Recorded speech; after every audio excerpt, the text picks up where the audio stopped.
Praise the lord. యేసుక్రీస్తు నామమున అందరికీ శుభములు. ఎలా ఉన్నారు ప్రియమైన సహోదర సహోదరీమణులారా? దేవుని మహాకృప వల్ల మీరందరూ బాగానే ఉన్నారని నమ్ముతున్నాను. సరే, ఈరోజు మనం ఒక అత్యంత పవిత్రమైన విషయాన్ని చూద్దాం రండి. ప్రభువైన యేసుక్రీస్తు శిలువపై పలికిన 7 మాటలు. ప్రియులారా, ఈ మాటలు కేవలం మాటలు కాదు, ఇవి మన రక్షణకు మూలం, మన జీవితానికి మార్గదర్శకం. మొదటి మాట, తండ్రి, వీరేమి చేయుచున్నారో వీరెరుగరు గనుక వీరిని క్షమించుమని చెప్పెను. ప్రియులారా, శిలువపై బాధలో ఉన్నప్పటికీ యేసు ప్రభువారు శపించలేదు, కోపం చూపలేదు, ఆయన క్షమించాడు. ఇది మనకు ఏమి నేర్పుతోంది అంటే, మనం కూడా ఇతరులను క్షమించాలి. రెండవ మాట, నేడు నీవు నాతో కూడా పరదైసులో ఉండెదవని నిశ్చయముగా నీతో చెప్పుచున్నాననెను.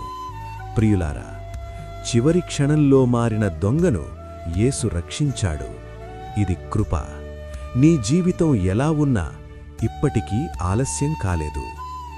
మూడవ మాట, అమ్మా, ఇదిగో నీ కుమారుడు అని తన తల్లితో చెప్పెను.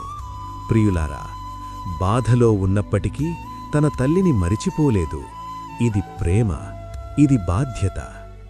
నాల్గవ మాట, ఏలీ ఏలీ లామా సబక్తానీ అని బిగ్గరగా కేకవేసెను. ప్రియులారా, ఇది బాధ యొక్క అతి గాఢమైన క్షణం. మన పాపాల కోసం యేసు ఈ వేదనను అనుభవించారు. ఐదవ మాట, లేఖనం నెరవేరునట్లు నేను దప్పిగొనుచున్నాననెను. ప్రియులారా, ఇది శరీర దాహం మాత్రమే కాదు, మన రక్షణ కోసం అతని ఆత్మీయ తపన. ఆరవ మాట, యేసు ఆ చిరక పుచ్చుకొని ఇది సమాప్తమైనది అని చెప్పి తల వంచి ఆత్మనప్పగించెను. ప్రియులారా, ఇది ఓటమి కాదు, ఇది విజయం. మన పాపాలకు చెల్లించవలసిన ధర పూర్తిగా చెల్లించబడింది. ఏడవ మాట, తండ్రి, నీ చేతులలో నా ఆత్మనప్పగించుకొనుచున్నాను అనెను. ప్రియులారా, ఇది సంపూర్ణ సమర్పణ. యేసు తన్ను తాను పూర్తిగా తండ్రికి అప్పగించాడు.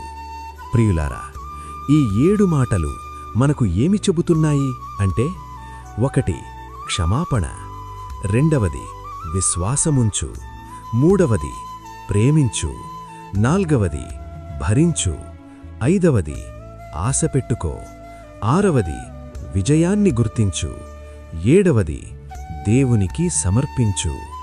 సరే, ఈరోజు మనం ఒక నిర్ణయం తీసుకుందాం. నేను క్షమించే మనిషినవుతాను. నేను దేవునిపై విశ్వాసముంచుతాను.